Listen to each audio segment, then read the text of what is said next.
வணக்கம். நான் doctor Christopher, Radhapuram தொகுதியிலிருந்து தமிழக வெற்றி கழகம் சார்பாக போட்டியிட்டேன். இன்னைக்கு எனக்கு கிடைச்ச வெற்றி வந்து கண்டிப்பாக மக்கள் எனக்கு கொடுத்தது தளபதி விஜய்க்கான ஒரு வெற்றி. தமிழ்நாடு முழுக்க கண்டிப்பாக செழிப்பாகவும் ஒரு பொற்காலம் தொடங்கும். அது கண்டிப்பாக நடக்கும்.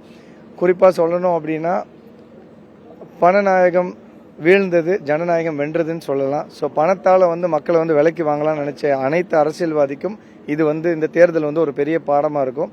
ஸோ இது மக்களாக தேர்ந்தெடுத்த ஒரு தேர்தல், மக்களாக தேர்ந்தெடுத்த ஒரு தலைவன். கண்டிப்பாக அவர் தமிழகத்துக்காக எல்லாமே பண்ணுவாங்க.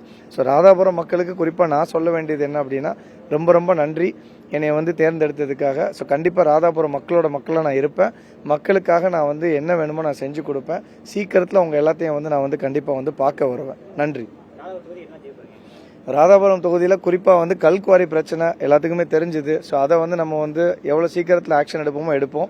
அதே மாதிரி நீர் வளத்தை பெருக்கிறதுக்கு என்னென்ன உண்டோ விவசாயிகள் கூட அவங்களோட கோரிக்கைகளை நிறைவேற்றுவோம். சீக்கிரத்தில் நீர் வளத்தை பெருக்குவோம். அதே மாதிரி தெருவிளக்கு இல்லாத இடத்துல தெருவிளக்கு போடுவோம். ரோடு இல்லாத இடத்துல ரோடு போடுவோம். நான் ஒரு மருத்துவராக இருக்கிறதுனால குறிப்பாக ஆம்புலன்ஸ் வசதி அதிகப்படுத்தணும்னு நினைக்கிறேன். அதே மாதிரி ஹாஸ்பிட்டலில் உள்ள ஃபெசிலிட்டிஸ், டாக்டர்ஸ், ஸ்டாஃப்ஸ் எல்லாமே ஷார்ட்டேஜ் இருக்குது அப்படின்னா அது எல்லாமே சரி பண்ணணும்னு நினைக்கிறேன். கண்டிப்பாக இதை விட அதிகமாகவே பிளான்ஸ் இருக்குது. எல்லாமே நாங்கள் பண்ணி கொடுப்போம்.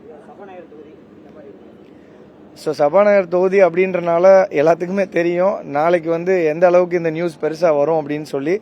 ஸோ கண்டிப்பாக இது நான் எதிர்பார்த்ததை விட ஒரு பெரிய விக்ட்ரி. ஸோ இது தளபதிக்கு ஒரு ரொம்ப ரொம்ப சந்தோஷமான விஷயமா இருக்கும்னு நான் நம்புகிறேன். பனையூருக்கு இன்னைக்கு ராத்திரியே போகிறேன். ஏன்னா தளபதி ஜெயிச்ச உடனே வர சொல்லியிருக்காங்க. ஸோ உடனே கிளம்புறோம்.